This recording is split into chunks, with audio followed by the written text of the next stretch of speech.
Hello and welcome to True North EV. I'm joined today with Andrew and Michael. Um, so I recorded earlier in the week and I was having all sorts of technical issues with them, and they were so kind and gracious to be patient with me. And so the audio is definitely off, and I'm trying all I can do to try to make it as work as nicely as possible. But the conversation was just so great, I didn't want to just pass it up. And so enjoy and go check out the tool that we're talking about. It's on their website, and it's thegrid.albertaev.ca. And yeah, go check it out. Listen to our great conversation with these guys. They have quite a bit of experience with EVs, so it's going to be a great chat. Hope you guys enjoy. Hello and welcome to True North EV. Today I got Michael and Andrew with Electric Vehicle Association of Alberta, or EVA for short. um, Nice to chat with you guys today, and thanks for bearing with me as we have technology issues apparently. All good. Thanks for having us on. Yeah, thank you. So just to get started, we're gonna just get for everybody to kind of get to know you guys. Um, we're gonna start with Michael, and then we'll go to Andrew, just because that's the way it is on my screen. Um, what was the first electric vehicle you wanted, and why? Well, so we actually started our EV path with, and I think a lot of people can relate to this, is a plug-in hybrid. So I grew up in a Ford family, and I married into a Ford family. So, we wanted to stay within the Ford franchise if we could. And I ended up getting a Ford Fusion Energy as my first vehicle. It wasn't easy to get because it's a California compliance vehicle, and I don't think Ford really wanted to sell it. So I worked pretty hard on getting that, but loved it. And it was, I knew I was interested. I've been interested in EVs forever. I remember reading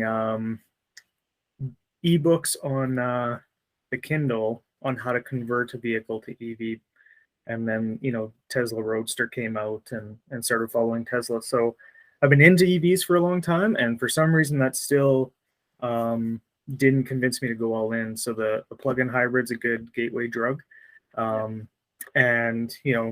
it's what I tell everyone is you'll get a plug-in hybrid, you'll keep your gas vehicle, then you'll get rid of your gas vehicle and replace it with an EV, and then you'll drive the EV all the time and get rid of your plug-in hybrid and go all EV. So that was our journey. We love the all EV part of the energy, and then as soon as the gas kicked in, it wasn't as good of an experience. So we replaced our second vehicle, our fully gas vehicle, with a Tesla Model 3. It was in 2019. We got a used 2018 rear-wheel drive long-range Model 3. Currently selling it, actually. It's up there if anyone's interested. But that was our first all-electric, and we loved it. We took it everywhere. We kept the Fusion, saying, long trips we'll take the plug-in hybrid, and then we just never drove it. It became an around-town secondary vehicle, and we took the Model 3 everywhere. We have 3 young boys, and even a smaller sedan that the Model 3 is, we were still able to get the 3 boys across, and we went camping in it. We've done everything in that car. It's been so great. So we decided to replace the Fusion with a Tesla Model Y. So last year we got delivery of a Tesla Model Y 7-seater with the tow package, which we love. And so we've done some towing with our tent trailer with that, and so now we're all EV. And then just recently, the last few weeks, I was lucky enough to take delivery of the F-150 Lightning, one of the first couple in Alberta. And so I've been playing with that for the last few weeks. So I went in hard. Before we go to Andrew, Michael, which one did you get? The Lariat XLT or what is it, Platinum? I got the XLT extended range, and we can go into the That's options. exactly the one I wanted. Yeah, so not to get too into it because I do want to get to Andrew. Yeah. But we got the XLT because in Canada it's optioned really well. You basically get everything. It comes standard with heated seats, heated steering wheel, everything. You just don't get like a sunroof and the big Mach-E screen, but otherwise it comes with everything you need. And then I got the Max Tow package and the tow technology package, which we can talk about if you're interested. There's specific EV reasons why I got those two packages. Yeah, so really enjoy it so far. That's awesome. And Andrew. My journey starts back in 2000. I got the first hybrid available in North America, the Honda Insight. Can't exactly recall my motivation for it, other than I thought it was a cool, nifty new way of, commuting. Basically, to save on gas costs was the main driver, and it looked kind of futuristic, and it had a battery in it, and you drove on electricity, and people thought you plugged it in, but back then that wasn't really a thing. So everyone just saw the block of your cord and assumed it was what would be known as a plug-in hybrid. It was tiny though, so at some point I kind of outgrew that in a way and switched that up to the Toyota Prius, the second gen Prius. Drove that for a few years and then switched out of EVs, or out of hybrids, sorry, into just conventional cars, until there was other appealing hybrids on the market, a little more upscale from the Prius. Dabbled with a few of those. And then, of course, heard about Tesla. Who hadn't heard about Tesla? But it was that super expensive US Silicon Valley car company that you hear about, but you don't really know much about, and you don't see them. And this is before, they had any presence to speak of in Canada and all this, right? I happened to be at a work event, and to my utter surprise, I got seated at the front row of an auditorium, and the speaker's talking, and he invites none other than Elon Musk on stage. So Elon Musk is standing 10 feet away from me and given his spiel that I had never heard before. I barely knew who he was, although I knew he was running Tesla.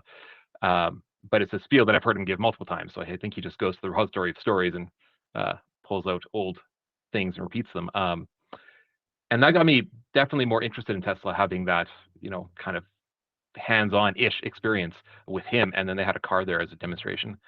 And shortly after that, I heard they're having this event, and I still didn't know much about the company. And but all-wheel drive was always a thing I wanted, and I didn't want a rear-wheel drive sports car.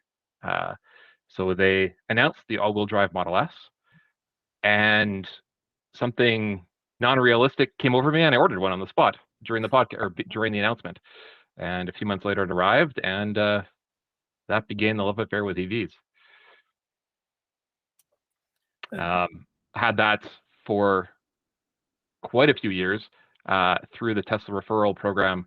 Was fortunate enough to get credits for either a Powerwall or money off another EV that had to be used by a certain time. And I was getting solar, tried to get the Powerwall. Unfortunately, the money for installing it didn't work out. The Powerwall was free, but installation was just more than I thought was worthwhile. So I put that money towards a Model 3. The wife also picked up an X at one point, and then a Model 3. So we're both driving Model 3s at this juncture. Nice. Yeah, the Honda Insight is, I guess, sort of what me and my wife started with. She had it on the environmental side of it. And but I got into EVs based on, I was that weird kid growing up that wanted the Chevette with the quietest exhaust and the biggest motor. And then I saw the Tesla Model S, and it's like, that's exactly what I want. And so my wife is in the environmental industry. She's an environmental specialist at her current job. So she allows me to get the EVs based on environmental side of it. I get EVs based on the fun side of it. Right now, I drive a 2019 Hyundai Kona with a brand new battery in it.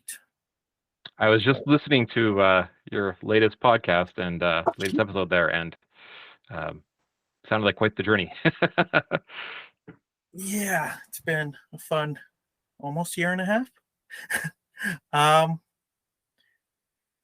So what vehicles did you guys, or I guess you kind of said the Honda Insight, and what Fusion. changes have you had to make to your driving habits when you got into the electric vehicle, or did you find going from those two vehicles there wasn't a whole lot of changes? Well, because I got that Tesla in 2014, so infrastructure was not where it is today. Nothing was like it is today. I mean, that was not the earliest of days, but it was early days, definitely. So the fact the wife had a hybrid car, effectively a gas car, was that backup that everyone talks about. Oh, if we do have to go somewhere when the electric car can't take us, we can always take her car. But we never ended up using it, because why would you pay for gas when you could drive on electrons? And we did a trip the first summer we had it. We went to San Francisco, checked out the Tesla factory, as people like to do, and did that trip without an issue. And the wife was not fond of this idea when I ordered the car for multiple reasons, but one of them being like, we can't go anywhere, we're going to get stuck, we're going to be right out of juice. And that's never happened. And she appreciated the fact that when we would go to the mountains more often, because again, we could go for, well, free with supercharging credits being free at the time. Yeah, we'd have to stop and charge, but we weren't, paying for it. And if we had paid for it, it would have been cheap compared to gas. So she ended up, saying, we've never taken my gas car on a trip. I'll get rid of my gas car and I'm going to get a Tesla as well. So there wasn't really any changes we had to make. It just worked. The infrastructure was good enough for where we wanted to go at all times, even back in 2014, 15. And it's only got better since. Yeah. And for me, definitely not as early as Andrew. The Fusion, it's interesting because it on one hand, because it was a plug-in hybrid, it got me used to plugging in, but you plug in way more with a plug-in hybrid, right? Like I'd plug in at home, charge up overnight, and then I'd go to work and plug in during the day on the 110. So I'm plugging in twice versus, so you get used to that, the psychology of plugging in, and it's not difficult at all. But I was plugging in twice a day, and when I switched to the Tesla, you're plugging in every 4 or 5 days, right? So it's actually more convenient and easier than the plug-in hybrid.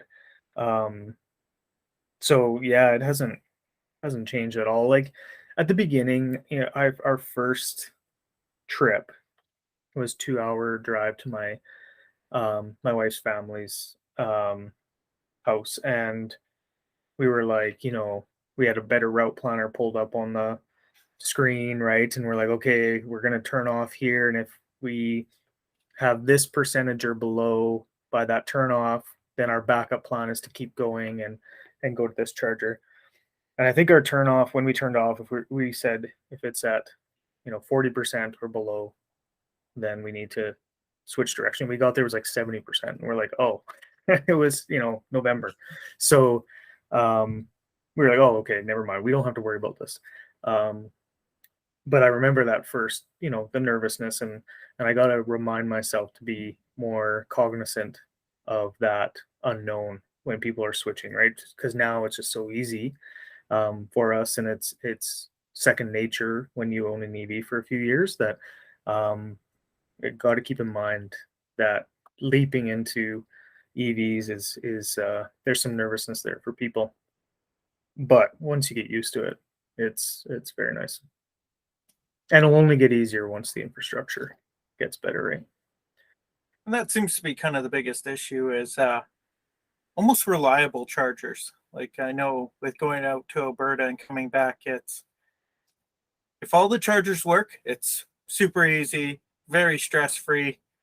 But then you keep looking on PlugShare or whatever, and it's, well, this charger wasn't working for a little bit. But again? Yeah, and that's, southern Alberta, definitely.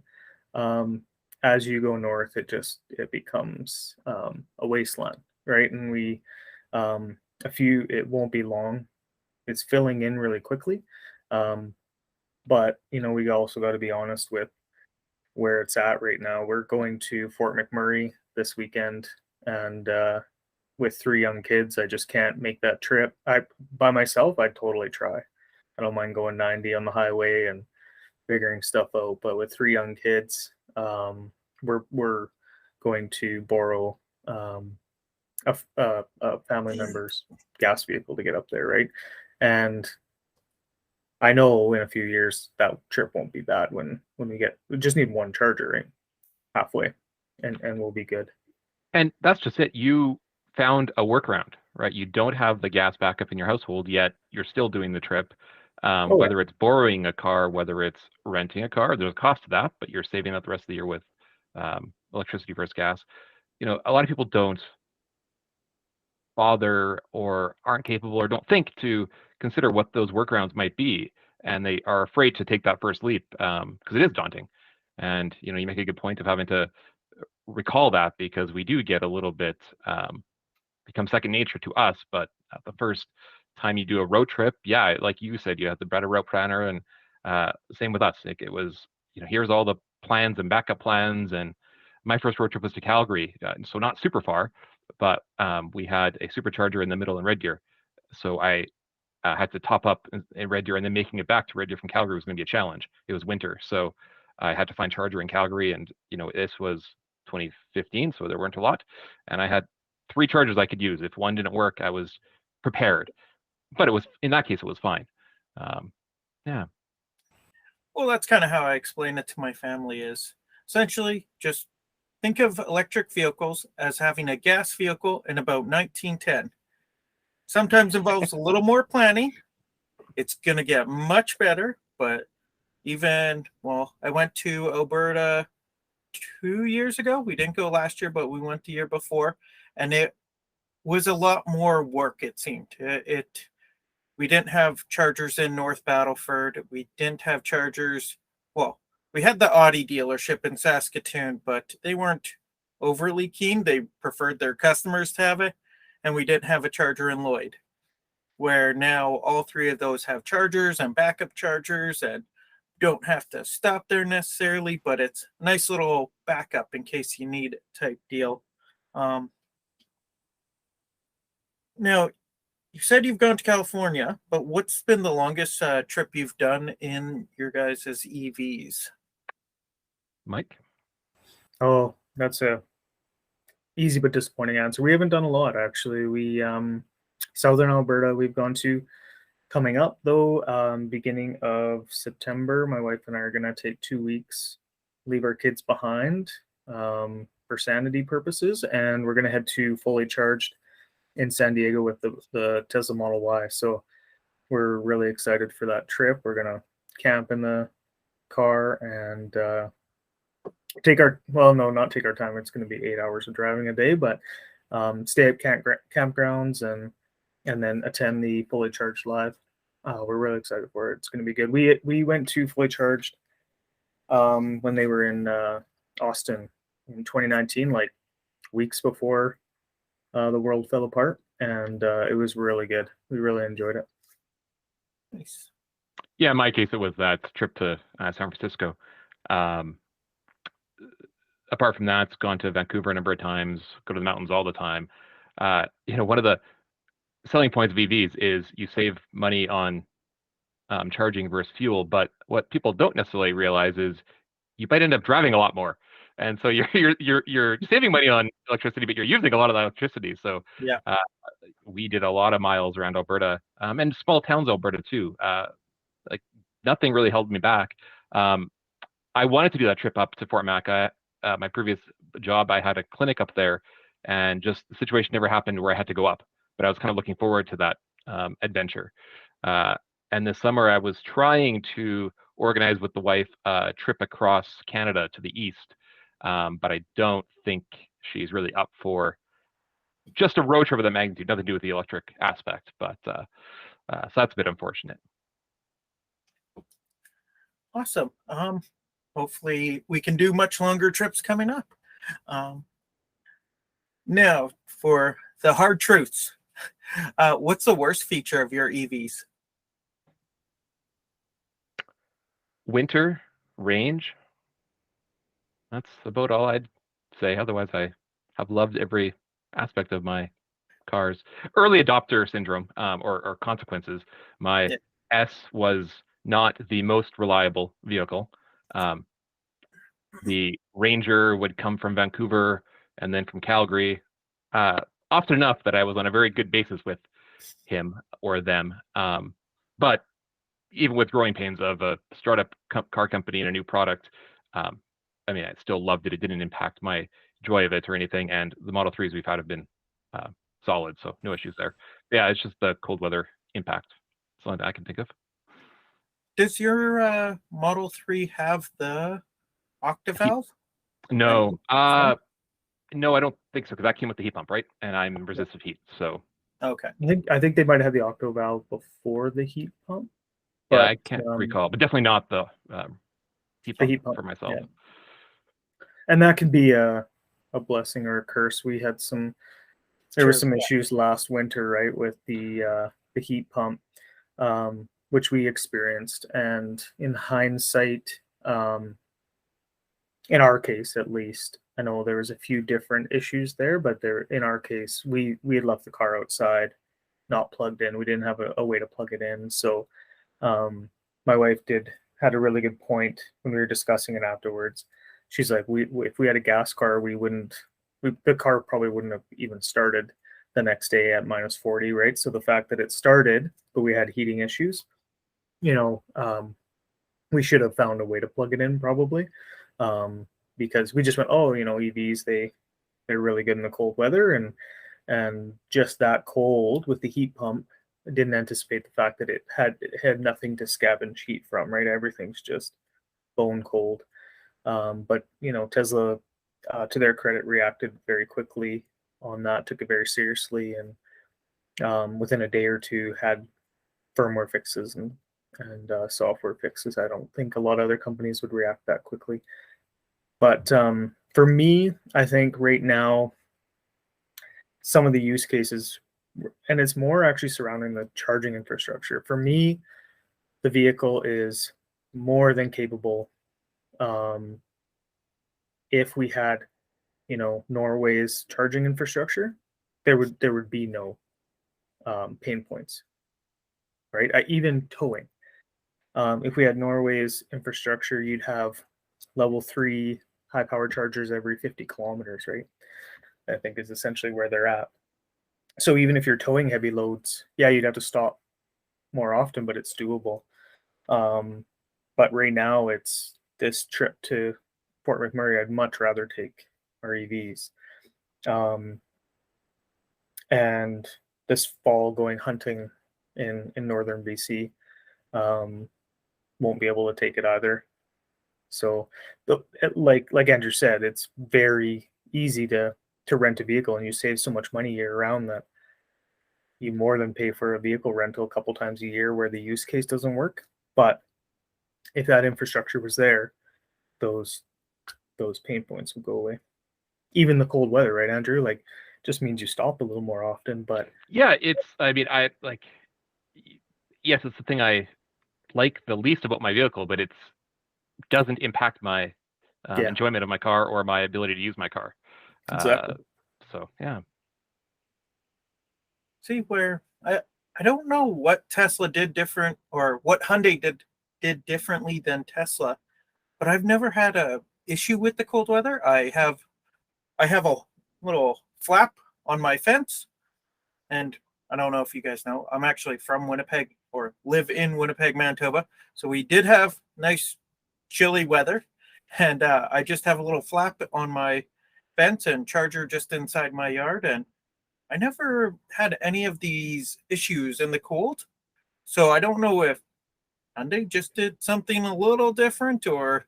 Are they using a heat pump in yours? I do have a heat pump, yeah. Okay. Oh, really? I didn't know that.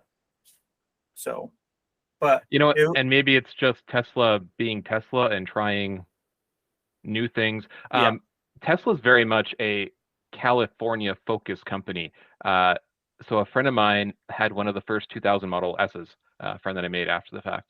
And he was telling me how when he first got his car, and he got it probably 2013 early on, so going through that winter, his windshield would fog up and defrost wouldn't do anything about it. It wouldn't work. And Tesla basically had an oversight of, they took aesthetics over function and didn't want to have air vents because you could see them in the reflection. And their solution was to replace that panel of his car with a panel that they redesigned with air vents. And that fixed his issue. But, it just goes to show they don't always think about the cold weather or any detail that isn't centric to California life. Yeah, I joke sometimes that Tesla made me, and I might get some pushback on, or Tesla fans not happy with me on this, but Tesla made me understand Ford's advertisements as I grew up saying "built for life in Canada," right? I always kind of rolled my eyes at that, but I think there is some credence to it, right? They have, decades and decades of designing cars and building them for different scenarios, and I think Tesla's very quickly catching up and has caught up to cold weather design, but there is something to that. And the other thing with Tesla, I think, is that they are also they push their engineering so quickly, right? So the heat pump issues, that is an incredibly complicated and well-designed system. But if you look at the complexity of that heat pump, there's like 7 or 9 different scenarios that heat pump can do. It can do so much, and it's so efficient. They are always pushing the engineering that sometimes that bites them, versus traditional automakers, I think, they've been bitten so many times that now they're very conservative, right? They don't push engineering, and because they don't want it to come back like that. They don't want to have essentially what Tesla had with the heat pump. I hope Tesla never loses that drive, right? Because it's done them so well, but there are pain points. And as a Tesla owner, and why they've done really well with early adopters is because as a Tesla owner, you got to know that sometimes it's 2 steps forward, 1 step back. Every software update, there's new things, great features added, but then there's little things that just you're like, oh, I really liked it how they had it before, right? So you got to deal with that now as they move into the next segment of people, right? There's early adopters, and what's the next one? Not fast followers. That's more on the innovator side, but the next segment is more mainstream. They might be, I think they're early followers or something. Anyways, those subset of people won't put up with stuff as much as early adopters will. So Tesla's got to get a little better at that 2 step forward, 1 step back, because definitely when they get to mass market, when they're at like 50%, percentile of people that they don't care whether it's EV or gas, they just heard Teslas are nice and that's why they're buying it. They're not going to put up with some of the stuff. So I guess now to reverse that, what's the best feature of your EVs? How much time do we have? It's the typical EV stuff. I don't think there's probably some Tesla specific things for my S and then now my 3. Not having to turn it on, not having to lock it. At the time, no one was doing anything like that.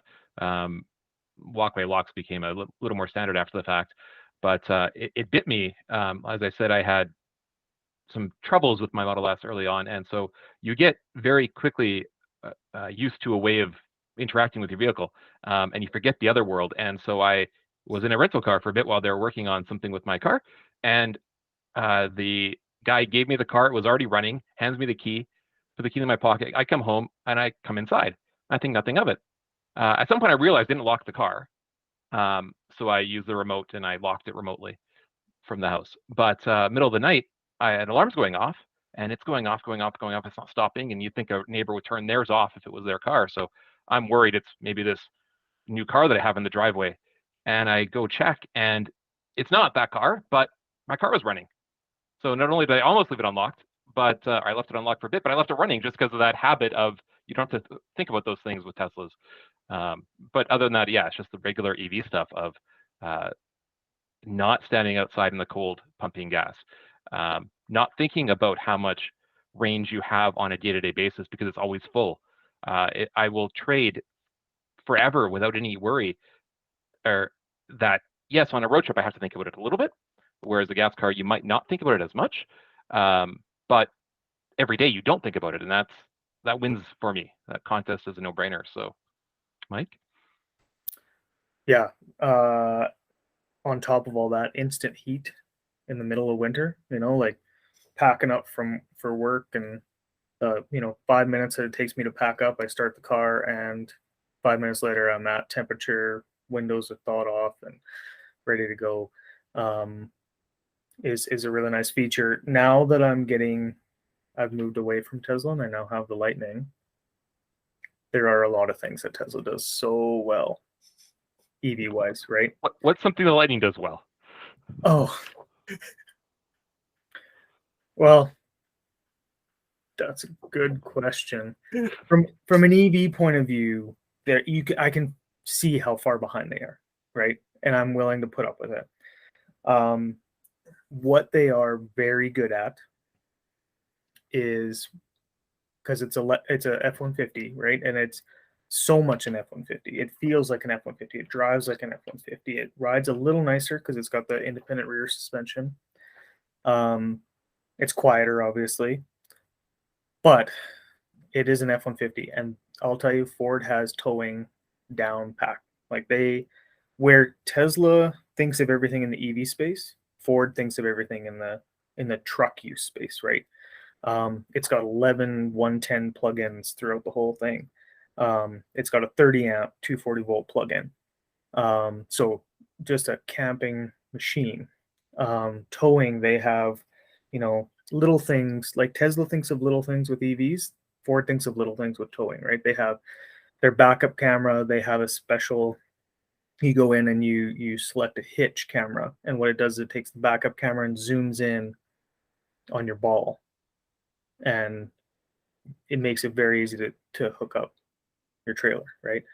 Onboard scales, and you can program in your trailer so that you put in the dimensions of the trailer and the weight, and it'll adjust your range. That's the main reason I got the tow technology package, because the truck has onboard scales. It can tell how much payload is in the truck. It can tell you if your trailer is not weighted properly on the hitch based on the weight of the trailer and the weight on the hitch. So then you know whether you're too light on the hitch or you're too heavy on the hitch, and you can redistribute the weight of your trailer. Stuff like that. Ford knows towing, right? Ford knows truck use. Where they're falling down is simple things. EV 101. You can't tell how many kilowatts you're charging at. Nowhere on the truck does it tell you the kilowatts. Do you think that's, sorry to interrupt, but do you think they're trying to dumb it down, might be the wrong term, but make it, so it's not any more complex than pumping gas in? Because you're not seeing a liters per minute flow when you pump gas. Right. I think you're right. I think they still have that mentality. They don't want to scare their customers or anything, but I don't think that does them service, right? And they should, take the philosophy they use in the towing space, right? So one thing they have done that Tesla's never done, or any other EV that I know of, is the what's it called? The driver display behind the wheel has the battery temperature gauge and a motor temperature gauge, right? And that came from the towing aspect, where gas vehicles have had a engine temperature gauge forever, and EVs companies went, oh, we don't need that. But Ford adopted that because they go, oh, well, people are towing 10,000 pounds. They want to know if their battery's overheating or their motor's overheating. We'll take that knowledge is power philosophy with towing and put it to EVs and show me how many kilowatts my truck is pulling, and let me turn down the amperage. That's the other thing is, no, there's no way to turn down the amperage. I plug in on a 30 amp and I'm pulling 6 kilowatts from my house whether I want to or not, right? I might want to turn it down to 4 or 3 kilowatts because my solar is producing only 3 kilowatts, right? So we typically adjust our EV charging based on what our solar is producing. Can't do that with the truck. So there are things, and Andrew, you mentioned it, like why an EV has a start button. I don't know if the Kona also has it. Yeah, and it's just unnecessary, right? Like I don't get it personally. I've never heard a good reason for it. I think it's just I don't know about for the Kona, but from Ford's point of view, I think they want their customers to transition to EVs and not feel weirded out, right? Which I don't know if that's the best approach, because when they announced the Lightning and they had deposits, they did studies, and it was something like 70% of the people that put deposits down are new to Ford, right? And they had a number, I can't remember what it was, a certain number was coming from Tesla. So why focus on trying to transition existing F-150 and existing Ford customers to an EV when most of them are coming from outside Ford and coming from another EV? So there's little fundamental EV things that they can definitely work on. The reason why is because it's easy. Right. And we don't have to think then. Don't have to retrain. And I mean, that makes sense, right? Because my wife, when she got her first Tesla, she was taken aback by all this stuff. Yeah, she rode mine as a passenger, but that doesn't do it justice. She refused to drive mine. It was too crazy. And then here she has one, and oh my gosh, I have to drive this. How do I do this? Like, it's just a spaceship. I don't want to fly a spaceship. I want to drive my car. So I can see some merit to that it does appeal to a segment of the population, customer base. Where, see, I guess Tesla sort of went back in a way, because with the Tesla Model 3, if you use the key card, you do have to put it in that one little spot behind the cup holders. But that's just a backup, right? So I think that was more of a, okay, we want to go to this newfangled phone thing, which actually I absolutely adore. So coming from the Model S, it didn't have that. There's a lot going to the Model 3, even though it was a down market vehicle for the Model S. It was a step up in almost every way, and that phone integration, your phone as a key, was amazing. But yeah, it has a backup because your phone dies, or you drop it, or you forget it, or whatever. I think they were just, we have to do this. We're going to do this. No one else has done NFC. Lexus had a card kind of like that, but it was much bigger, and it was not the same. And otherwise, it was just key fobs, and they wanted to do something minimalist, so they did the NFC. But you have to have a way to, tap it somewhere, and they picked behind the drink holders, and I mean, maybe that was an odd spot, but yeah, it's not a bad spot. But again, all these cars now, you still need the fob to get in. So technically, you could eliminate the start button and just use the brake pedal, which I believe is how Tesla does it. You hit the brake pedal and then it's on. Absolutely. So, and Andrew, have you had any experience with any EV dealerships outside of Tesla? I'm not even going to count them as a dealership per se. No, I have not. And it's something that, especially trying to, work with the EVA and talk to people that aren't going to necessarily buy Tesla for whatever reason. Something you have to be aware of, because I think it's kind of fair to say there's the EV world and there's the Tesla world, and they have a lot of overlap, but they have some specific things where they differ in good and bad ways on both sides. So when I do trips, I don't have the concern about will the charger work? Will the one charger that's in that location work? Superchargers almost always work, and if one isn't, there's at a minimum 4, usually 8 or more, right? Yeah. So just things are a little different that non-Tesla people currently don't have access to, or have to deal with in other ways.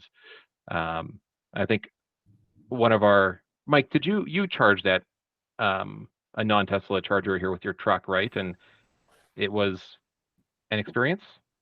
Yeah. I went down to Calgary, and it was my first trip in the truck. First time outside the walled garden of Tesla, right? And I stopped at Electrify Canada on north side of Calgary, and man, getting it connected and getting them to handshake, and the I tried the day before to set up Electrify America membership, and I tried at the time to do it, and it wouldn't accept my credit card in the app, and so I only had to plug in like 4 or 5 times before it did the handshake correctly, and allowed me to move on to the next part of selecting guest, and then it wouldn't accept my credit card, and I luckily Google Pay, the tap on my phone, worked. So it wasn't a little bit of an adventure to try to get it working. Once it worked, it was fast. Like, I did not wait for the truck at all. Going to the washroom, getting a bite to eat, and then back on the road. Like, there was zero waiting on my part. But getting it connected was frustrating, having multiple apps.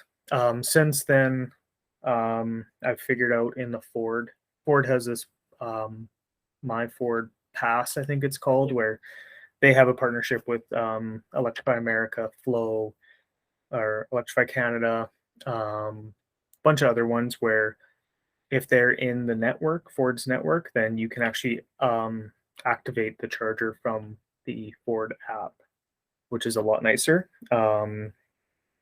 So I'll try that out next time. But yeah, it's compared to just the plug and charge of Tesla, it's tough to not put Tesla as the benchmark, right? Like, it's just they've got it down packed. It's very similar to if you're within the Apple walled garden, everything works really nicely, right? It's all vertically integrated and works really nicely.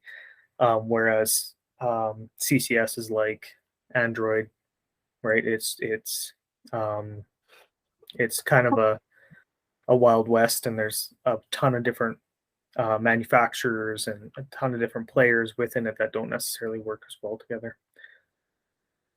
Which then I guess I'm going out to Alberta in, I guess, 2-3 weeks now, end of July.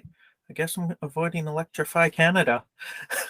Yeah, I don't know if my experience, maybe I'm not as smart as the average bear. I like to think so, but I had a guy with me who he drives a Chevy Volt, so it was kind of his first time experiencing it, and he watched, and he tried it the second time when we stopped.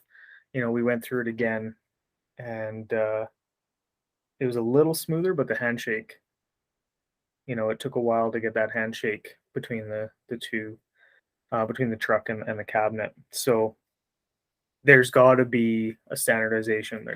It's got to be easier, or else, like I said, the mass, if you get outside the early adopters, the rest of the population isn't going to put up with having to unplug and plug in a vehicle 4 or 5 times to get them to handshake correctly. So, well, most won't even realize it's a handshake issue. It's right. Okay, it didn't work. Guess I'm moving on to deal.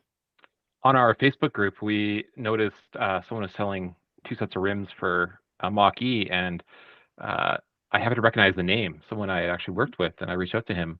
What's going on? He's like, "Oh, I'm actually selling the Mach-E and doing the wheel separately, whatever. Why are you selling the car? Like, that's you go into another EV or what?"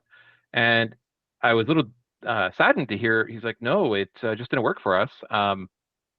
I thought I knew what I was getting into, but and I just wanted to avoid Tesla, so I went with a different option that I thought would be good.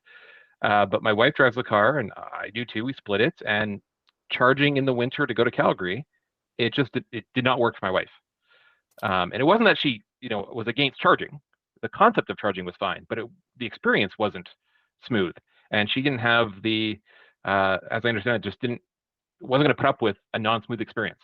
Yeah. So he ended up having to get out of that, and so he'll be out of an EV for a while. And he still likes the idea. He's not soured on it, thankfully, but he'll be thinking twice about the next EV, to make sure to match it passes the wife acceptance factor, and there aren't some of these gotchas, hopefully, for him. And Michael, how has your experience been with the dealerships, with like the Ford F-150 and all that? Yeah, I was very lucky. I have a really good dealership, Zeroni Motors, in St. Paul is the dealership that I've been with for a long, long time. And they were great. No markup, the whole order process was fantastic. They gave me all the data. They said, you have any questions? When it was my turn to order the truck, they sent me the sheets that had all the options. I had all the information I could ever want on, picking. That's why I was able to pick the XLT, right? If I didn't have all that information, I might have wanted or had to dig harder to find that and might not have made the same decision. But they were able to give me all the data that they had on what the build looked like and what options I had. So I was able to make a really good informed decision. And then the process was seamless. Like they were fantastic. When I went and picked up the vehicle,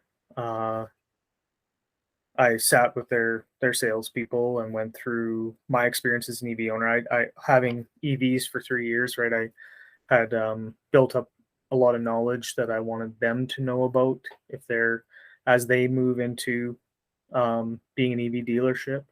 There are tons of interest. They wanted to learn all about it. So that was good. And then they brought in customers that had shown interest in EVs. So they let their customers know that they were selling the Lightning to me. So the customers were able to come in, check out the Lightning, talk to me about it. So they made it a really good experience.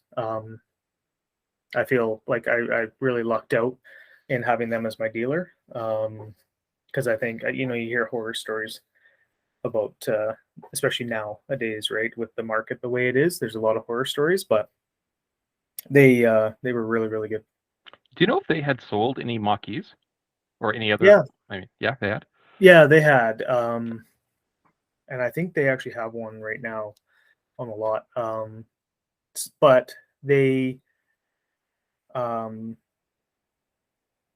they were really good about, even with the Mach-E, before I had they knew I had a Tesla. So when I stopped by last year, they had a Mach-E and they let me take it for a test drive and asked me what I thought about it and stuff. So they've always been really open to it, but I don't know if Ford filters down the training maybe as much as they should. But Zeroni's has always been really good, and it was exciting to see the excitement around the Lightning, right?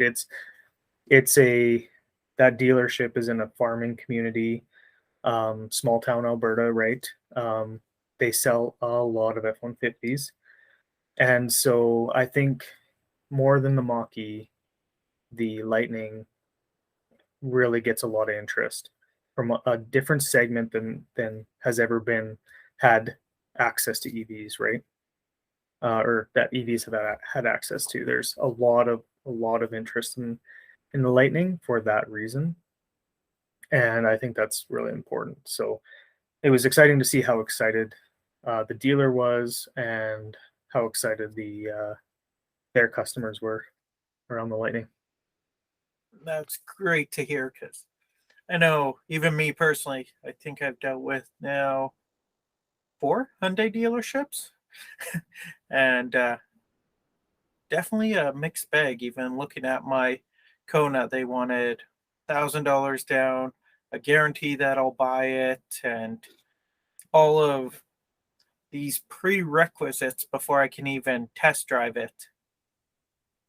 Unfortunately, I knew people, and I don't like to have to use, hey, I know this person and that person, but it's like you can't just be telling people if you want to look at a vehicle, you have to put money down and all that. And then eventually it got down to, yeah, okay, here's the keys, here's a plate. But it's like dealerships are afraid to put any kilometers on these vehicles, it seems. Yeah, I think and I think there's a maybe, how do I put this? Like, obviously with the Lightning, because I had ordered it, it was my vehicle. They didn't let anyone see it, let alone test drive it, right? And there's probably a lot of interest in people wanting to test drive it. But so I appreciate that they didn't want to, let everybody take it for test drives before I got there. But I think there's also, this is a theory I have. I think it in a lot of rural dealerships, it's ingrained in their culture that customer satisfaction, right? Because if you're a rural dealership, especially for farmers, word gets out if you're, not on the up and up. So it's a survival mentality, I think, to have good customer satisfaction, good loyalty, right? And that's my experience buying, quite a few vehicles with them, and I always have recommended them because I think farmers have long memories, right? So to be a small town dealer, you need to have the long game in mind. So I think there is something to that. Nice. So I guess now to move on to the next stage, and this on your guys' Facebook, and my wife said she's heard about it on podcasts. Again, she's more on the environmental side, so she said she's heard about it for a few years now. But we're going to call it Greenhouse Gas Emission Estimating Tool for Canadian Provinces. It's a great little tool. I've been playing around with it for the last week. And but I noticed, was it the Alberta EV group that put it together, or I could tell it's definitely an Alberta group that put it together, because you guys have actual live info for Alberta, and I was able to at least look at the Manitoba stuff. But it puts a smile on my face that you said your wife heard about it somewhere. Randomly on Twitter, some teacher tweeted it out about using it with their kids, and I saw that. I was like, oh my gosh, like it's getting legs. It's doing things. That's exactly why we built it and what we want it to do. Yeah, the EVA put it together. It was kind of a brainchild of ours. We had always heard, we get the same set of questions and or FUD statements, depending on how you want to look at them, and the grid and coal and how dirty an EV must be was at the top of that list. And we wanted something where we could categorically say, look, here is the fact of the situation. Is it cool? Let's see. No matter what it is, what are the emissions of a EV compared to a gas car? So we got a developer to build it to what we needed. Being in Alberta, we knew where the local live data feed was for the grid. So that's why, yeah, as you're saying, we have live information for Alberta on this tool, and for the other provinces, we're using the last published information for the year. So it's not live; it's just what the average was. But as we grow interest in it, if we start seeing it used by other places, I know Ontario, similar to Alberta, has a database of live information that we could tap into. We haven't looked into the other provinces, but there's a chance that many provinces do. We just have to find out where it is, and if it's a format we can possibly interpret, then we could make it live for multiple provinces. But just to kind of describe it a little bit, it's you pick your province. We of course default to Alberta when you go to the page, just because it's convenient for us. We take what is powering the grid at that moment, or historically for other provinces, graph it in an easy to see pie chart. I just pulled it up here for myself. So it's showing Alberta is 64% natural gas at the moment, 13% coal, and I like seeing this. It's 9% wind and 6.5% hydro. And why I like seeing that is if you take them together, renewables are outnumbering coal in Alberta right now at this exact moment, which is things that people don't want to believe often. We still hear that Alberta is powered by coal, and it's simply not. There's days where wind outproduces coal by itself, but almost very frequently with other renewables, it does outnumber coal. So we show that, so you at least know what your grid is. And then we allow you to pick a range of EVs and a range of ICE vehicles, and we do the math to show you what are the emissions. The gas vehicle is pretty standard. It's just what the emissions of that gas vehicle are. But taking the grid into account, what are the emissions of that EV that you've picked? So you can compare two like vehicles. And once the Lightning came out, we had to go find trucks to put in because we hadn't bothered putting them in. So now you can compare the Lightning to a gas F-150 or a diesel F-150. You guys also have I got Freightliner in here. I have Lucid Airs in here. Yeah, we took the basically the Canadian database of EVs that's currently available. So we have to manage this kind of manually, so it's not super feasible to have every year of car, and because they'll have different efficiencies as the years go by. We just kind of keep it generally to the current version. We did put in, I think we've had several requests for the e-Golf. We had it in, and then it's not sold anymore, so we took it out, and then we've had a few requests to put it back in. So I did put it in a couple weeks ago with a date, so you know that it's current as of that year. But yeah, with the Tesla Semi coming out and the Tesla Semi, but the e-Cascadia, which is an electric semi truck, Cascadia has a non-electric semi truck. So there is an apples to apples comparison that you can make right now. Probably won't see it in Canadian roads anytime soon. I don't know where they're sold, but thought, what the heck? Let's put that in there.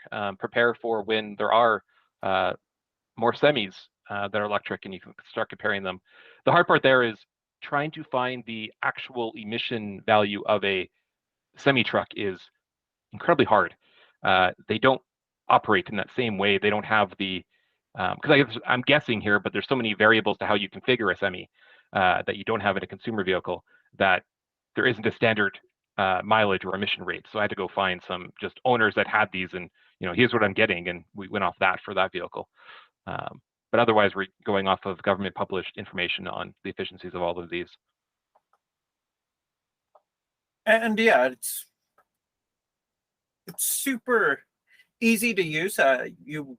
If you're from another province or even from Alberta, you can enter how many kilometers a year on average you drive, what your guys' electricity rates are, which you guys out in Alberta pay a boatload for electricity. So, we maybe should try to find a way to make it clearer on there. People don't understand how much they pay for electricity. So I don't know in Manitoba what the rate is, but I can tell you that in Alberta, many people pay around 6 cents right now. It might be creeping up with everything that's going on, but let's just say 6 cents. But on our website, it doesn't show 6 cents. It defaults to 15 cents, and there's a very good reason for that. The rate you pay is only part of the expense that you're actually incurring, and people don't understand this. So we wanted to put a realistic, in Alberta, it is around 15 cents that you pay currently for electricity when you factor in the variable fees and whatnot. So. And I like that because I know when I went out to Alberta 2 years ago, I stayed at my in-laws' place, and again, trying to keep sort of tabs on how much all the electricity has cost, trying to get from them how much they pay for electricity.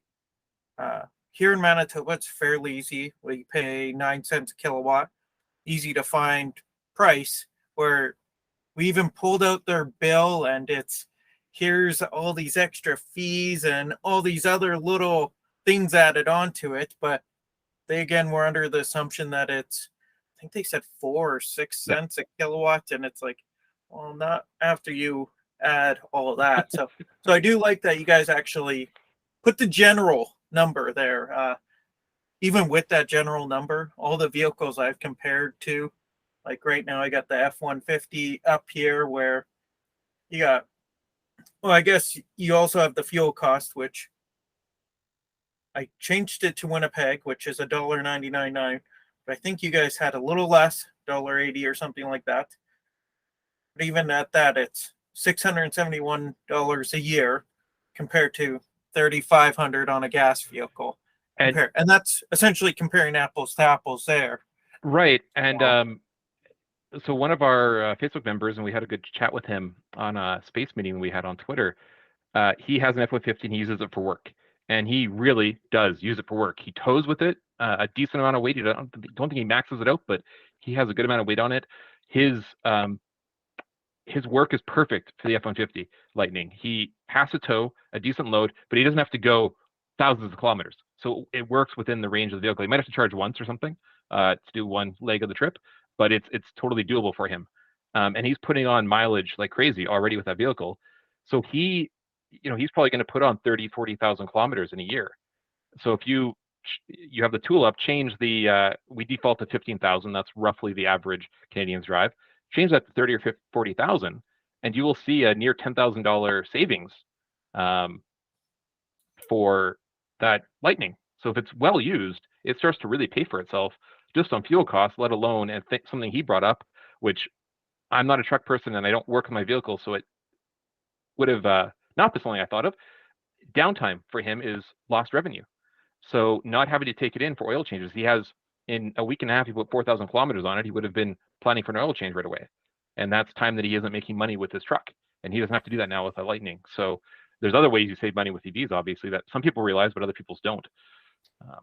Yeah, and I think one of the most interesting aspects of that conversation we had with him was, and I had never thought of this, the dealership was actually a huge benefit for him. For him, that was a major positive for going with Ford. He also has a Mustang Mach-E as part of his fleet, and he won't even look at Tesla because he has a dealership in his town, and like Andrew said, downtime was a big thing for him. So having a dealership down the road that he can get the vehicle in, get it serviced, and get it out quickly was a major positive. So that was one of the first times where an EV owner said, I want to have a dealership, right? And to be fair, he wasn't saying that he wanted Ford. He's like, they have a Chevy dealer. If Chevy doesn't have an electric truck, so he can't go there. Right. He would have considered a Cybertruck if Tesla had a service center near him, or he'd consider a Rivian if they had a service center there. But of course, smaller towns, a Ford dealership on every 10 blocks was is a benefit. And I just thought that was an interesting take that I had really never heard, that was a buying decision, right? Usually it's at best, people are like, I'll deal with it. But I think that's a very important aspect that isn't discussed in EVs a lot, is that could be a buying decision for people, is having a dealership. And it will serve Ford well with their Lightning, because small towns have the dealers, right? Yeah. Well, I know even with my work, we probably buy a few hundred, if not more, Fords a year. I drive a F-150 for work. Don't do any towing. We don't, at least with me, if I pull a trailer, it's a little utility trailer. I do maintenance on the buildings, essentially. But I do with the dealerships. I think, though, Tesla doesn't offer any fleet discounts, where I know there's a lot of places in the States, and I've heard a few here in Canada, that actually don't factor that in, but basically it's still saving them money with all the maintenance and all that. But maybe it's dealerships in Winnipeg, or maybe it's the number of vehicles we have. It seems like we have longer downtime when we actually go to the dealership than we have a little essentially mom and pop shop at the end of our road that we deal with, and it's like in and out within the day type deal. But yeah, that the Ford Comfort and all that, right? It's as a company, it's a lot easier to transition from one vehicle to another when it's all the same. Because I know our vehicles are wired with radios, beacons, lights, where I would assume Ford thinks about that even with the Lightning, versus companies like Tesla or Rivian or whatever, not really thinking that they're going to be work trucks per se. Yeah, and I think one of the advantages of dealerships is that you have a local person that you're talking to about maybe those custom modifications, right? Yeah. You know, I think if with Tesla right now, they have such high demand and they're growing at such a rapid pace that if you are, I work for Epcor, so I know what you mean about utilities, and like they are primed for fleet conversion to EV, right? With their use case, but you can have that one-on-one kind of personal interaction with a dealership that will install those custom things, versus Tesla might talk to a larger organization, police forces and stuff for those modifications. They've done that, but the one-on-ones, your service center is not going to have the time and ability to modify, whereas Ford and GM and all the other ones have years and years of experience providing fleet vehicles and doing those modifications. So yeah, I agree. And I guess going back to the website, I noticed at the bottom, I guess, of kind of, I got the F-150 up. It's 1,000, 0, 1,000, 2,000, 3,000, 4,000. I'm going with that tons of greenhouse gas produce. No, that's the annual cost. So we're just graphing it out. Oh. We put it out as a number and then we graph it. Apparently, I'm not a visual person. That makes a lot more sense now that you say it. Yeah. So first off, I didn't realize Alberta had much for hydro, if any. But what is the other? You know? I'd have to go look it up. I think Like biomass Okay. fits in there, which I'm not even, I think that's like, is that burning garbage? I'm not myself 100% aware. I think it's something like that. It could be burning garbage, but wood pellets, Okay. basically burning material type deal to produce electricity. Gotcha. Yeah. We have a few of those outside of Winnipeg. So yeah, we basically took the categories that were miscellaneous for all the areas. Alberta, again, we have a system operator that puts this information out live, so they categorize other as what they do, but other provinces might have very small slivers, and we'll just put that all under other just to make life a little easier for interpretation. Yeah, they actually, if you click on it, if you click on the live button on there, they actually, it'll take you to the report that tells you it is biomass and others. So you got it, Andrew. And yeah, when you click on the live, it's taking you to ASO, which is our system operator. So they're ones that, to my way of understanding it, kind of manage the grid in Alberta. They don't produce electricity, but they don't necessarily set policies around electricity, but they oversee all of that to make sure things are running smoothly. So. Wow, you guys actually have quite a few dams going on. Yeah, and for anybody that's not in Alberta, you can still easily go on it. Like Manitoba, we are looking at 97% hydro, a whopping 3% gas. And I'm sure BC and Ontario are right in that same boat. Yeah. Ontario, the big difference is the nuclear, which is interesting. They're predominantly nuclear, actually. Only place in Canada, I believe. Oh, look at that. 63% nuclear. Interesting. So, and the one thing I think I want to add to this some way that makes it easy to see. We often get, because we go on Twitter and we just look for misinformation and we try to clarify with people, help them out if they have a question around what powers the grid, because grid and EVs are so intertwined. People still think as well that Canada as a whole is coal powered.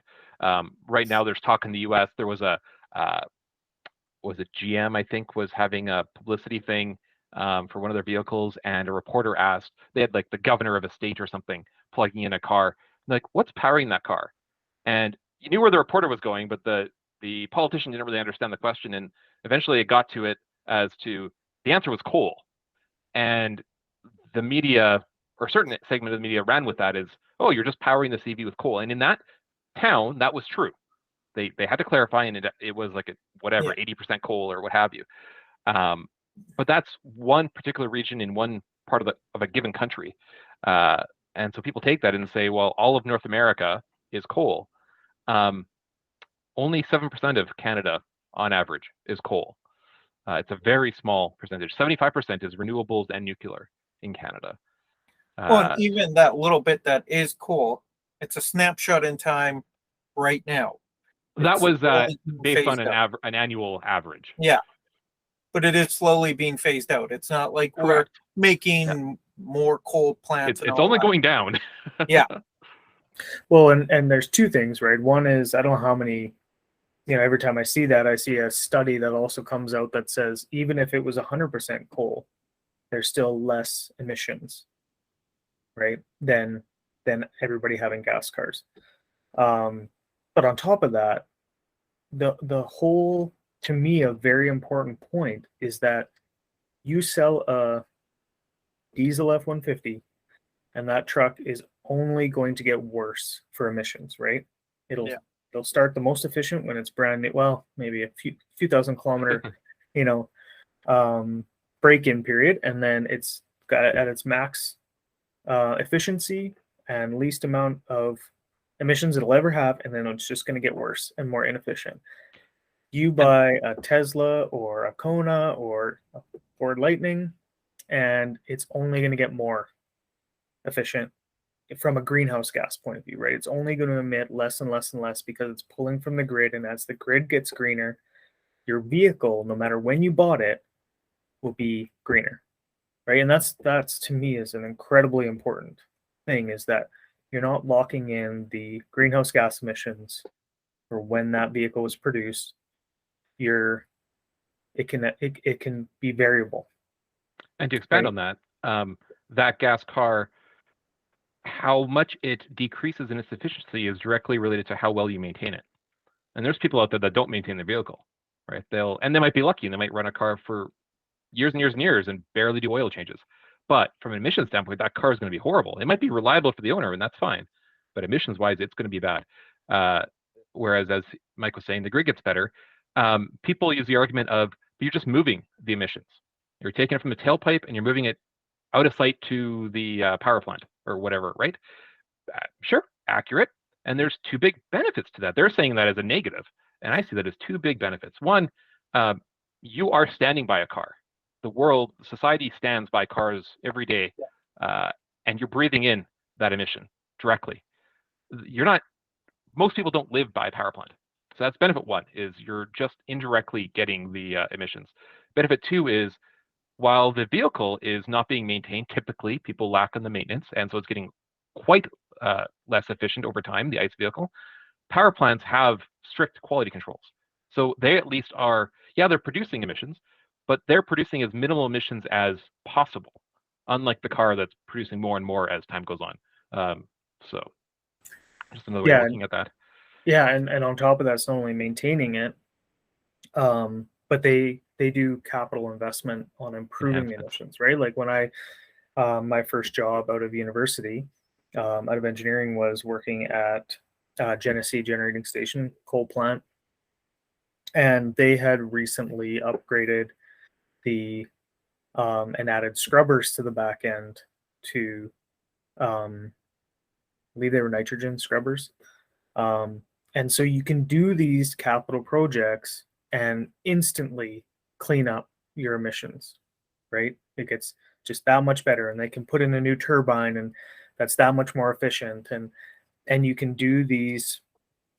They're relatively expensive, but compared to going out and changing out everyone's vehicle and everyone's engine, right, for a more efficient engine, you just can't do that. So it's frustrating seeing that over and over and over again. Andrew's much more patient than I am. See, what I always find interesting about that, though, is I believe it was Robert Llewellyn who had made a comment about where's the exhaust pipe? Right at your baby's level as you're walking down the street with your child. So what doesn't impact us now might be impacting us in the future. Future generation problem, yep. Where even with a coal plant, tire, it's worse for ozone, but short term, unlike the exhaust pipe, it's something that's fixable that exhaust pipes are not at this moment. Yeah, it's the ultimate, as long as I'm not dealing with it, I don't care, right? Like, it's such a visible thing, sitting in a Tim Hortons drive-through in the winter and just seeing, everything it coming out of the tailpipes, right? It's when you're sitting in the vehicle, you don't notice it coming out the back end, right? It's not your problem. If it was piped right back into your vehicle for you to breathe in, then it's your problem and you'd care more, right? But we have this natural instinct. If we don't see it, we don't care. So it's just, and then I think EVAA is doing a really good job of patiently discussing this misinformation and trying to put out the correct information and provide data to back it up, right? A lot of the misinformation is just, I heard my friend said that the battery only lasts 10 years, and what are you going to do with the battery when it goes to landfill? It's backing that up with data, and trying to educate people is a never-ending important task. We see three groups of people that we interact with. We have the naive and ignorant with no bad intention. They just don't know. So they might ask a question, they might have an assumption, and we have a discussion about whatever that is, and they leave better informed than they came to us with. So that's great. We love those. Then we have people that have a bit of a formed opinion, and it's a negative opinion. Otherwise, we probably wouldn't be talking to them. But we go back and forth, and at the end of it, they're like, thank you, you've opened my eyes. Like, whatever they were hearing, whoever they were hearing it from, convinced them that was right. But after showing them data and explaining things and discussing, they walk away from the conversation better informed. And again, it's a net win for everyone. And then we have trolls, and there's nothing you're gonna do with winning those people over. But it is kind of funny at times where you have the troll group is broken up into two. There's those that just they take what they've seen elsewhere and they regurgitate it, and they don't know what they're regurgitating. And then you get a very, very small number that actually understand things, and which is interesting to talk to, because they will properly refute what we say, right? They will have counterpoints, and there is no 100% answer to a lot of the stuff. It's nuanced and it's complicated. And EVs are not without faults. We're not here saying they're the perfect answer. And so that very slim minority of people that are educated and have a reason to hate EVs, it's interesting back and forth. But the larger segment of that, where they're just taking a talking point that they saw, a headline that they saw, a link that they saw, and they spam you with it and say, see, they're horrible. Mike talks about patience. So, it might be a report that I've never seen before, we haven't seen before. We'll take the time and read the report, and the report's gonna be friggin' long. So this is taking a bit of time. And then I'm not in, Mike's in the power industry, or the energy industry. I'm not. I have some cohorts that are as well. So it's, now you have to learn this stuff to a degree, or you have to research it to a degree. But there's usually items pretty easy that you can put back at them in point form. what about this? This doesn't add up. This is not accurate anymore. You're not necessarily defeating their whole purpose or their whole piece, but when you put it back and say, hey, like, explain this, they can't, because they don't know what they sent you. They have no clue. They know it usually shuts people up because it looks scary, and they'll end up, they'll go at this a few times, and then you point these things out, and they have no recourse to it, and they'll just stop. They'll move on because they realize that whatever they sent isn't as bulletproof as they thought it was. And that's a little victory on those too, when you realize that they're, just giving up because they can't back up what they're saying. Well, I know with being without my EV for this past month, and there's a lot of people at my work that are very anti-EVs for whatever reason. Basically use that as a whole reason. Well, look at, you're without your EV. And I informed them of, if this was a gas vehicle and the motor blew up, which, let's be honest, a battery going awry happens about as often as a motor blowing up. They're like, and I say, you'd be without it for about a month also. And then the next thing is, well, how much does it cost? And you go, how much does a motor cost in a new vehicle? It's probably exactly the same. Just now you're not paying as much for labor, and it's more parts. Yeah. And, if you think of it, this doesn't really address the concern, but it adds some perspective. How reliable were motors in the 1920s and 30s and 40s? And I don't know the answer to that, but my assumption is they were not reliable at all. Cars were probably falling 80s. apart pretty 80s often, and early right? 90s. Right? So we're at that stage with these EV components. They're brand new. And yeah, there's going to be some growing pains, and there's going to be some areas where they have hiccups and they fail. But give it a number of years. I was going to say 10. I don't even think 10 is doing it justice. Give it a few years. And the pace of innovation, when all of these companies are focused on that technology, it's going to become very bulletproof over time. Like gas and diesel engines are now. Like, there are diesel trucks that run 1 million miles. There are a number of them. I went and did a little research because there was an EV, a Tesla, that hit 1 million mile mark, and it was heralded as an amazing milestone. Well, what other cars hit 1 million miles? I don't know. There's definitely a lot of trucks that hit 1 million miles on original transmission and engine. Very few cars hit 1 million miles. So it just tells you that there's a build difference between build or maintenance difference. I'm not sure why, but there's categorically less cars. But that wasn't happening 20, 30, 40 years ago with these internal combustion vehicles. So give it 10 years and EVs are going to be super bulletproof, I believe. We hope. It will definitely at least be a lot better than it is now. The very infrequent episodes now will only drop. I was told with even my Kona battery replacement, it did seem taller, so closer to the ground, and wider. And so nobody can tell me why, except for people on Facebook have said they've added more coolant channels, and they've essentially upgraded the cooling abilities of it. So it's even when they do have problems like that, they're upgrading it, essentially making it so it doesn't happen again, right? Where, let's be honest, if you blew up your motor and it was under warranty, you get the exact same motor put in. It's not, we know that one part was the problem, so we've changed that part out. It's no, here you go. Yeah.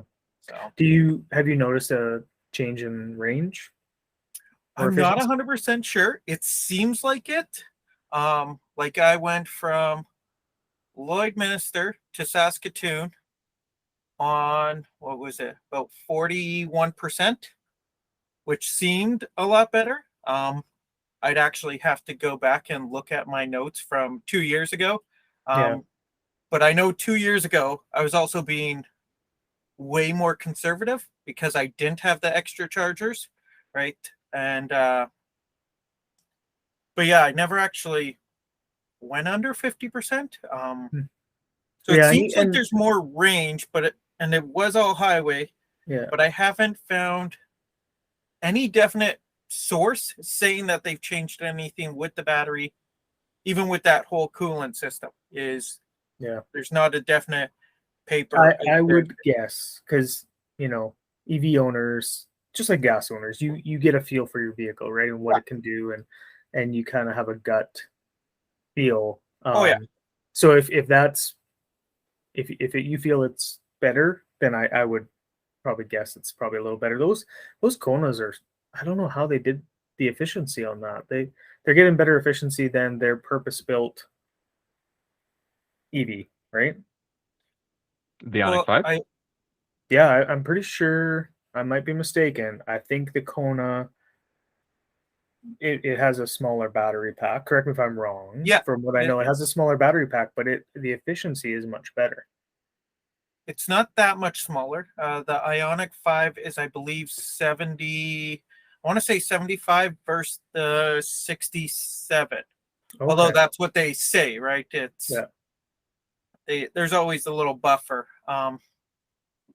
Yeah, I'm but- just using our tool to verify from government numbers. And yeah, you're right. The Kona is 2 liters per 100 kilometers equivalency. And the rear-wheel drive Ioniq 5 is 2.2.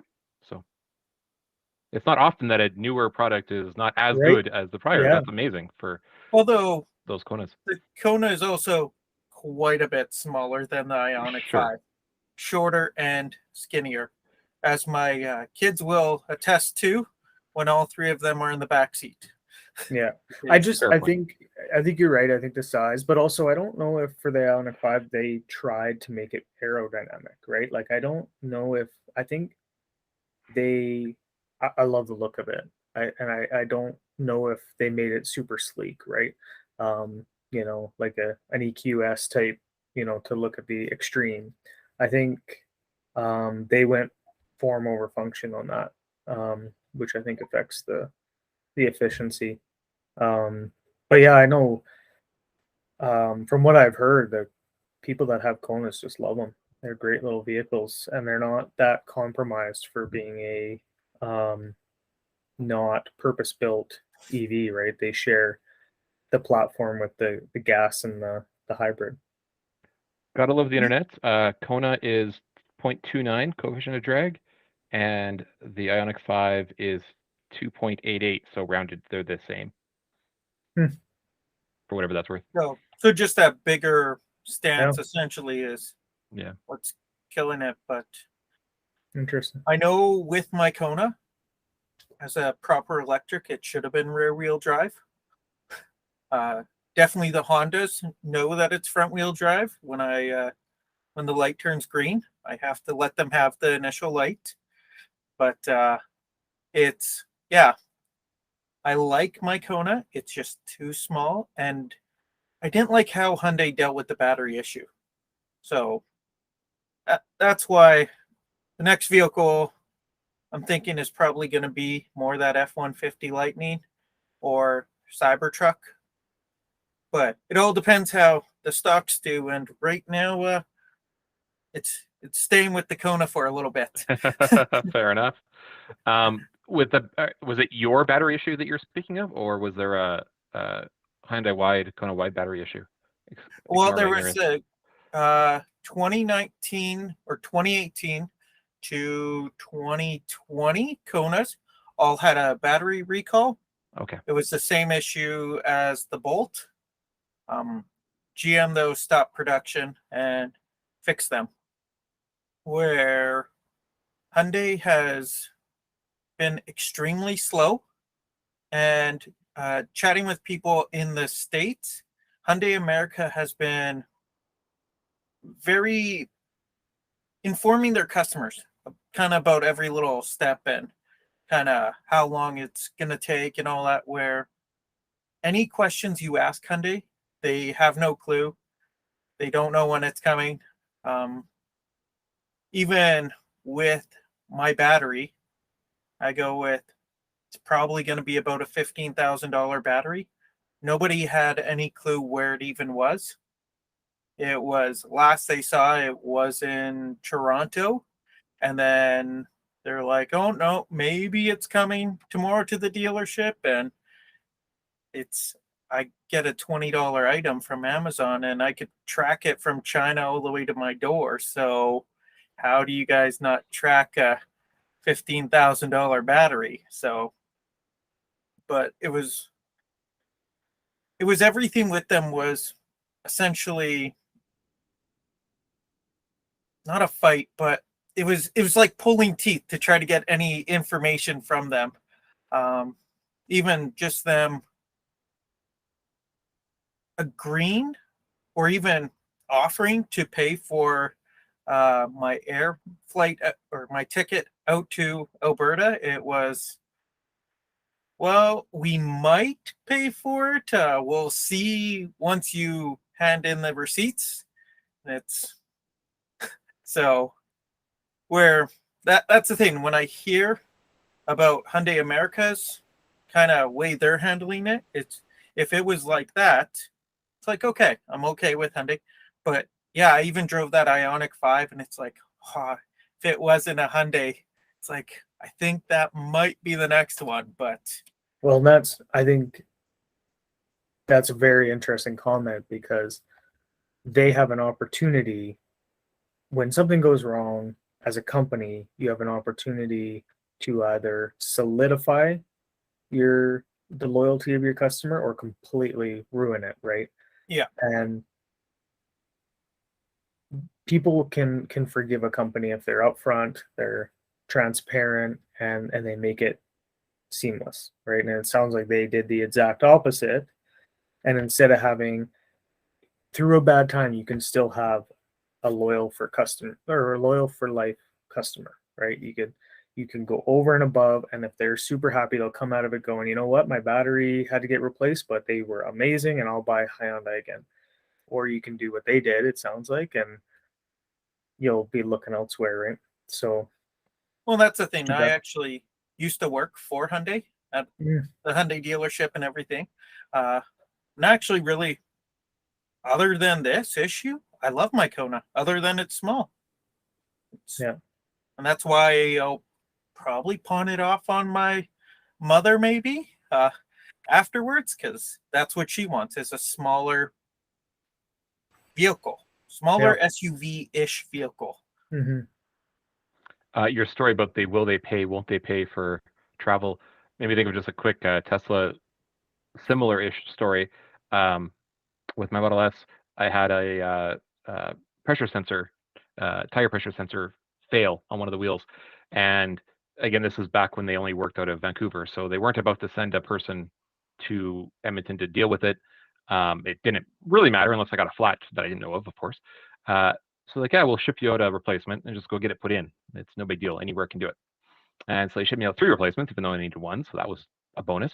And I'm like, so, okay, I'm going to this store and they will do it, but how's it getting paid for? And he's like, oh, just a sec, check your email. And he sent me his corporate credit card front and back. He's like, just hand that to them and see if they'll run it through. When they did. And I'm like, so I have this, I kept it on my phone because it's just, when do you see, a Tesla branded credit card front and back with, which you're never supposed to see, right? Because there's that secret code on the back. But they operated a different way back then. So kind of funny.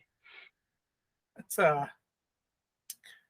wow, you could have had quite the day there. That trust goes both ways a little bit, and I guess maybe I had built the trust up with him because again I had been dealing with him for a little while, but I just appreciated they had that trust in me just to make it seamless. Like, we just want this. We don't want you to have an issue, so hopefully they'll take this, and they did, and it was all fine.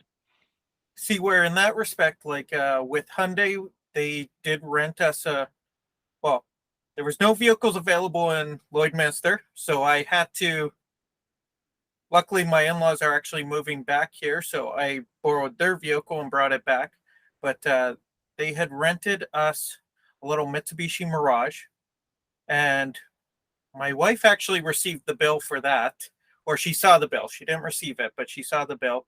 But Hyundai just paid for that, where it's kind of interesting that they gave you the credit card and not just tell us the deal or give them this number to call and we'll put it through. But which is the way they should have handled it. Yeah. Sending the customer the credit card is totally the wrong thing to do all the time, but I just was happy it happened to me. But so made for a story. New company fund. Yeah, and lack of procedures and policies Yeah. at the time. I'm sure they would not do that today. The Tesla I dealt with back then is not the Tesla people deal with today, for good and bad. But Yeah, true part of the enough. fun of being an early adopter is you get to deal with some of these early adopter issues. I know we're coming up to about an hour and 40 minutes, so I do want to be respectful of your guys' time. Is there anything you guys would like to plug? I'm looking at your website. I see you got an event coming up this weekend, but for any of those listening, this is going out Monday. So it's this past Saturday. If you guys were in Edmonton, you guys could go to the kickoff summer meetup. Or as far as plugging, just keeping an eye on our event page for future things. We had a busy June and I think late May with a few events around Alberta. Have this other one coming up, and then we got to get back to figuring out what else is up on the docket. Unfortunately, with COVID, we, like the whole world did, we kind of shut down a bit too. And like when Tesla had to shut down their factory and then reopen it in China, you don't just get going at full speed. So we're still trying to get our legs under us, and we got to get more events lined up. The tool, I definitely encourage your visitors or your viewers, listeners to check it out. You can get to it at thegrid.albertaev.ca. And again, you can absolutely pick, even though it's an Alberta EV website, you can pick all the provinces and territories in Canada and see what's going on there. And come by our Facebook group for good information around EVs. Like I was saying, the Lightning owner was from Saskatchewan, but he posts stuff on our group. We're a fairly active EV group for last I looked compared to others in North America. So that's a good resource. And we're quite active on Twitter. We're Plug-in Alberta on Twitter. And we're out there trying to educate people and make sure FUD doesn't get too far out there if we can help it. Awesome, thanks. And Michael, you have anything you want to kind of plug or whatnot? No, Andrew basically covered it all. I think we've been talking about the Edmonton Expo in September, late September. Yeah, for National Drive Electric Week, we are, we won't say too much because other people haven't made their plans public yet, but we're partnering with various businesses and organizations for quite a large, I think quite a really good event in Edmonton. We got to figure out what we're going to do in Calgary. Being a provincial organization, challenge is how do you address multiple cities? But the Edmonton event is taking shape really well, and I think that's going to be pretty interesting for people to come check out. Right before COVID, we had Andrew at National Drive Electric Week. We held our event at Westminster Mall.